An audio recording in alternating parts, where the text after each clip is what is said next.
Well, with all due respect, the root of the problem in Coral Gables is the city. It's their mismanagement of their tree canopy program. We have been trying to work with that city for years, and in some cases, trees are planted in the wrong place underneath our lines, or we haven't been allowed to go in and harden the system as we've done in other places. And our system is proving that these investments have worked. Where we've hardened, we've had less outages. Okay, that was a spokesperson for Florida Power and Light on this newscast last week, responding to the city of Coral Gables announcing it was filing a lawsuit because of power outages after Hurricane Irma. And this gentleman here is the mayor of Coral Gables, Raul Valdes-Fauli. So, Mayor, thank you very much for joining us. We appreciate having you here today. So there were communities all over South Florida who were left in the dark after the storm hit. Some are saying Coral Gables thinks it's special. Why did you decide to file a lawsuit? We don't think we're special. We had a tremendous realization when people from other parts of the country came to Coral Gables to restore power. And they said, do you realize that your transformers are 60 years old? 1967, remember 1967 with the dial tone, I mean the telephones, 1967 infrastructure that FPL has. We have 6 crews, 6 full-time crews in Coral Gables to trim our trees. The county has 2.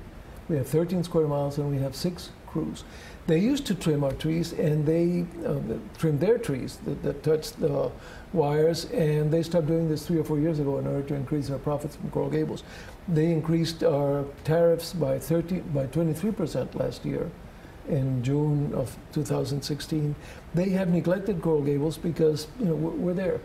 And we want them to pay attention to us, and this threat of litigation, and we are drafting the complaints, is to get them to pay attention to us. 60-year-old infrastructure. Well, they claim that the city of Coral Gables won't work with Florida Power and Light. They've also said that Coral Gables is too concerned with its tree canopy, and we all know that Coral Gables has a lot of beautiful trees, but are you too concerned with the trees and the natural beauty of the canopy and not paying attention to what happens when we have a storm like this? That is not true. We have, again, 6 tree trimming crews, and they had Asplund, the company, they had,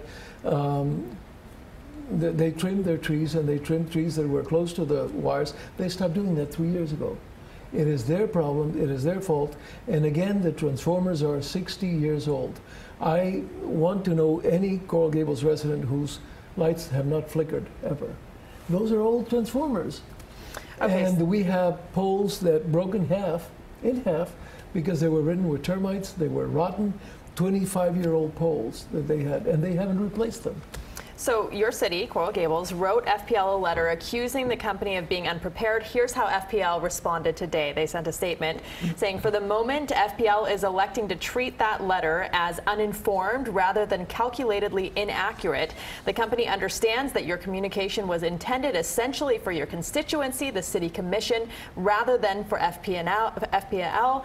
It nonetheless requires a response. It goes on to say the city has no standing and that every municipality told FPL, if every municipality told FPL how to do its job, it would be just chaos. Your response? Again, my response is we have 60-year-old infrastructure. Our poles have broken in half because of termites or because of whatever. But is that just in Coral Gables, or is that all over Miami-Dade County? I care about Coral Gables. I don't know. I don't know what they've done everywhere. The lights have flickered because of these transformers. The poles have broken in half, and they have not, Asplund, where I used to see the trucks in every street, has not done anything in the last 4 or 5 years because FPL wants to increase their profits. What are you trying to accomplish with this lawsuit? We're trying to accomplish for them to sit on the table, sit with us and talk about our infrastructure, talk about undergrounding. You want that? Lines. Yes, we very much want that.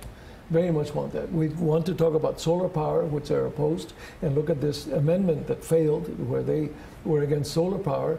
And we want them to pay attention to us and other cities that are joining us in this litigation. All right, Mayor, thank you very much for joining us today. We really appreciate having you. Expressing our views. Mayor, thank you very much. Mayor of Coral Gables, Raul Valdes-Fauli.